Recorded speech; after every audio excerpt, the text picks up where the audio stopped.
ఆ రాత్రి సాగర్, అఖిల చాలా సంతోషంగా ఉన్నారు.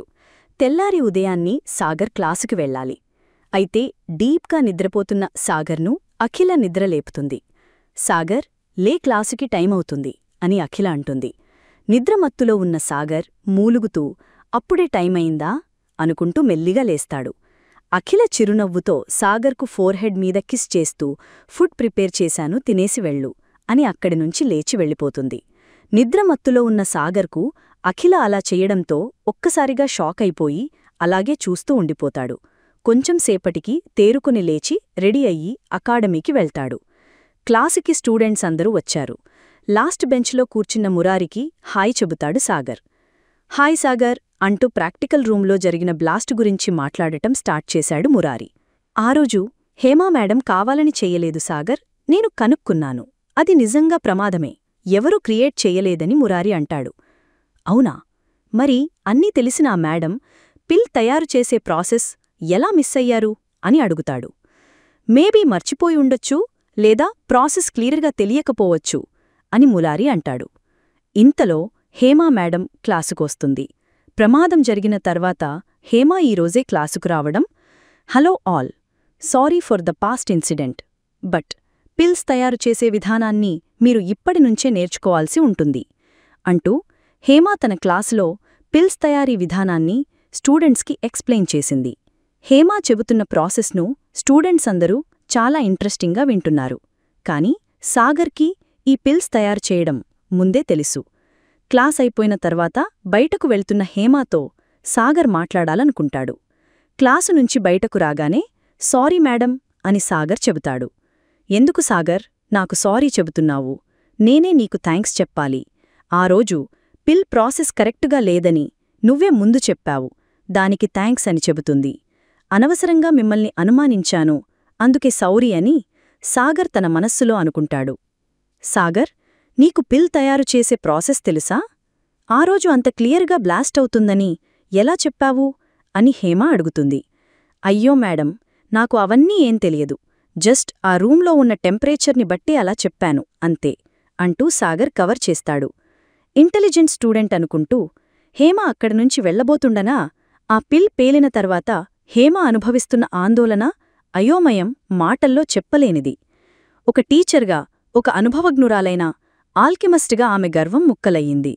తాను కేవలం ఒక చిన్న తప్పు చేయడం వల్ల ఇంత పెద్ద ప్రమాదం జరిగింది. కాని ఒక విద్యార్థి అయిన సాగర్కి ఈ ప్రమాదం గురించి ఇంత ఖచ్చితంగా ఎలా తెలుసు? తనకి దశాబ్దాల అనుభవం ఉంది. ఆ పిల్ కూర్పు తనకు కంఠస్థం. కాని ఆ చిన్న పొరపాటుని తాను గమనించలేకపోయింది. ఐస్ క్రాస్ గురించి సాగర్ ఎలా తెలుసుకోగలిగాడు? అది ఎంత తక్కువ మోతాదులో వాడతారో, ఆ ప్రాసెస్ ఎంత సంక్లిష్టమైనదో ఒక సాధన చేసేవాళ్లికే తెలుస్తుంది. తన అనుభవాన్ని సాగర్ ప్రశ్నించిన క్షణం తనని అవమానించినట్టు అనిపించింది. కాని ఇప్పుడు అతని మాటలే ఆమెను రక్షించాయి. ఇది కేవలం అదృష్టం కాదు, ఖచ్చితంగా దీని వెనుక ఏదో రహస్యం ఉంది అన్నట్లు హేమాకు డౌటు వచ్చింది.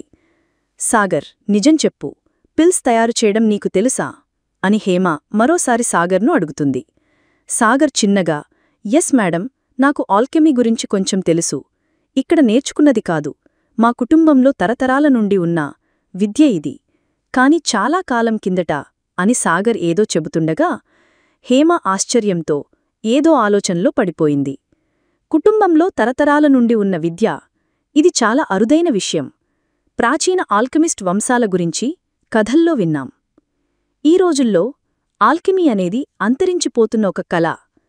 అకాడమీల్లో నేర్చుకునేవారు తప్ప కుటుంబాల్లో తరతరాలుగా ఈ విద్యను నేర్చుకోవడం చాలా అరుదు. మిగిలిన కొద్దిమంది ఆల్కెమిస్ట్లను సీక్రెట్ కింగ్డంలోని శక్తివంతమైన వర్గాలు చాలా భద్రంగా దాచిపెట్టాయి అని ఆలోచించి తెరుకుని, ఆల్కెమిస్ట్ల కుటుంబమా అని హేమ షాకింగ్గా సాగర్ను అడిగింది. మేడం, అసలు ఏం జరిగింది? మీరు ఇంతకుముందు ఆల్కెమిస్ట్ల జీవితాన్ని మార్చిన ఒక సంఘటన గురించి చెప్పారు. నా గురువు దాని గురించి ఎప్పుడూ క్లియర్గా నాకు చెప్పలేదు. అసలు ఏం జరిగింది? ప్రాచీన ఆల్కెమిస్టులు ఏం చేశారు అని సాగర్ అడుగుతాడు.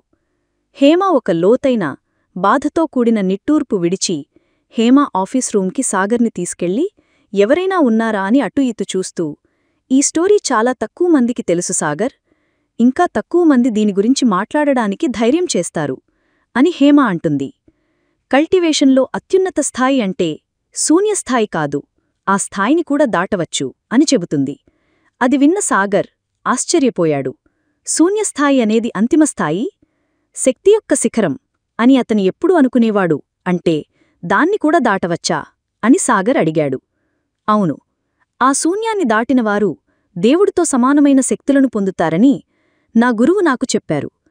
పూర్వం ఒకతను అనేక కొత్త బిల్ ఫార్ములాలు సృష్టించాడు, ఆల్కెమీ యొక్క పరిమితులను పెంచాడు.